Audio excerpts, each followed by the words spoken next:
Have you ever caught yourself self-sabotaging right when things start going well? Or maybe you push away the people you care about most, and you're not entirely sure why.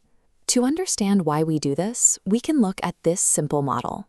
Think of your capacity to handle stress as this vessel. Trauma occurs when a situation, whether it's a sudden loss or years of chronic emotional distress, pours in an overwhelming amount of stress that rapidly exceeds your ability to cope, causing it to spill over. When your mind doesn't have a safe environment to process that emotional overflow, it triggers a survival adaptation. It seals the turbulent liquid away behind a smooth, calm exterior. You repress the pain so you can keep functioning, but that pressure doesn't disappear. It often surfaces as these 9 behaviors, indicators of where the body is still holding on to that excess pressure. These aren't personal flaws or medical diagnoses for you to judge. They are specific patterns that point toward hidden emotional wounds. The behaviors we often dislike the most about ourselves are in reality our brain's outdated, desperate attempts to protect us from past pain. Unhealed trauma shifts your focus toward the horizon, making you scan for threats even in moments of peace. This leads to the first sign, resisting positive change. When something good comes into your life, your first instinct is suspicion. You might feel a sudden wave of guilt or shame when celebrating your own success, driven by a deeply rooted belief that you don't deserve to be happy. Sign number 2 is a relentless need to plan everything. Your mind is building a heavy fortress wall to shield you from the profound helplessness you experienced during a past traumatic event. You micromanage the present because you're terrified of being vulnerable to the unknown again. Sign 3 is an overpowering fear of failure. A normal fear of failure keeps you sharp, but trauma internalizes your shortcomings. It causes an overwhelming anxiety that stifles your ambition, all to avoid confirming the negative beliefs you already hold about yourself. Conversely, sign 4 is a fear of success. You might unconsciously sabotage your own achievements, holding yourself back from what you want.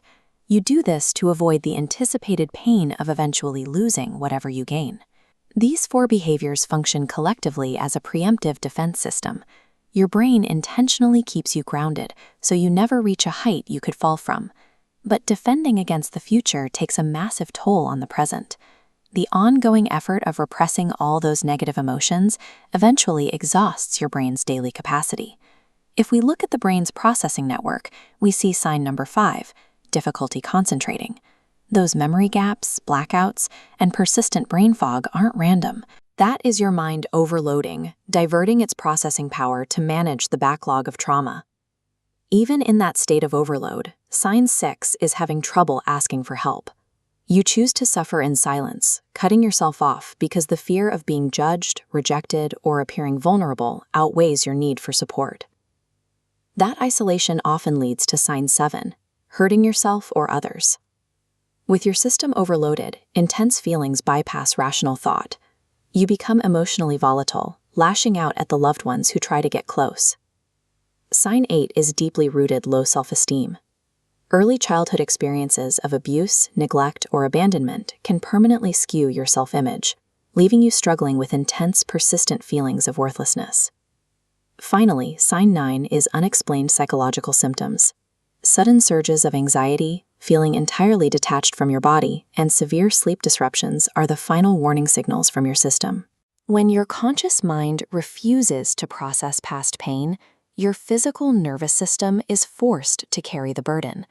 It maintains a state of high alert, wearing down your health until the physical body signals it can no longer compensate for the mind's silence. If you recognize these signs in yourself, take a deep breath. This is not a life sentence. Recognizing these patterns is the essential first step toward reclaiming your freedom. Now is the time to practice radical self-compassion. The struggles and misfires you've been judging yourself for are traces of a defense system that was once necessary for your survival. Your mind did exactly what it had to do to keep you safe. But you are out of that danger zone now, and healing means safely unpacking those repressed emotions. This process requires reaching out to supportive communities and seeking professional mental health care to guide you through it. If this video helped you understand yourself a little better, please give it a like. Hit subscribe and drop a comment below about which of the 9 signs resonated the most with your experience. Healing takes time and effort, but addressing these underlying survival patterns is how you begin to trade constant vigilance for genuine peace of mind.